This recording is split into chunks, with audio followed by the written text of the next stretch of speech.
2025 model grand Vitara delta വേരിയന്റുകൾക്ക് ഇപ്പോൾ straight away ex showroom പ്രൈസിൽ നിന്ന് 1,15,000 രൂപ ക്യാഷ് ഡിസ്കൗണ്ട് കൊടുത്തിട്ടുണ്ട്. അപ്പോൾ 14 ലക്ഷം രൂപ താഴെ ബഡ്ജറ്റിൽ ഈ മാനുവൽ വേരിയന്റും 15.5 ലക്ഷം രൂപ താഴെ ബഡ്ജറ്റിൽ ഡെൽറ്റ ഓട്ടോമാറ്റിക് വേരിയന്റും നിങ്ങൾക്ക് കൊണ്ടുപോകാം. ഇപ്പോൾ ഗ്രാൻഡ് വിറ്റാരയിലെ most value for money variant ഈ ഡെൽറ്റ വേരിയന്റ് ആണ്. അതുപോലെ തന്നെ 15 ലക്ഷം രൂപ താഴെ ബഡ്ജറ്റിൽ ഇന്ത്യയിൽ ലഭിക്കുന്ന മോസ്റ്റ് വാല്യൂ ഫോർ മണി കാറും നമ്മുടെ ഗ്രാൻഡ് വിറ്റാരയുടെ ഈ ഡെൽറ്റ വേരിയന്റ് തന്നെയാണ്. നിങ്ങൾ ഗ്രാൻഡ് വിറ്റാര എടുക്കുന്നുണ്ടെങ്കിൽ സിഗ്മ ഒരു കാരണവശാലും എടുക്കരുത്. മിനിമം ഈ ഡെൽറ്റ വേരിയന്റെങ്കിലും എടുക്കണം. കാരണം അത്യാവശ്യം വേണ്ട എല്ലാ ഫീച്ചേഴ്സും വരുന്നുണ്ട്. ഇപ്പോൾ നമുക്ക് ക്രൂസ് കൺട്രോൾ വരുന്നുണ്ട്, സ്റ്റിയറിംഗ് മോണ്ടർ കൺട്രോൾസ് കൊടുത്തിരിക്കുന്നു, ഒരു 7 ഇഞ്ചിന്റെ ഇൻഫർടൈൻമെന്റ് സ്ക്രീൻ, അതിനകത്ത് Android auto, apple CarPlay, wireless ആണ്, TPMS പോലുള്ള ഫീച്ചേഴ്സ് അഡീഷണലി ആഡ് ചെയ്തിട്ടുണ്ട്, ഓട്ടോ AC വരുന്നുണ്ട്, സെന്റർ ആംറസ്റ്റ് വരുന്നുണ്ട്.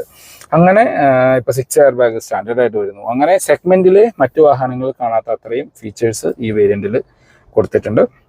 ഇതിൻ്റെ detailed review video with updated on road price ചാനലിൽ അപ്ലോഡ് ചെയ്തിട്ടുണ്ട്. ഫോർ മോർ ഇൻഫോ ഞാൻ ഡിസ്ക്രിപ്ഷനിൽ നമ്പർ കൊടുക്കാൻ നിങ്ങൾക്ക് അവരെ കോൺടാക്ട് ചെയ്യാം.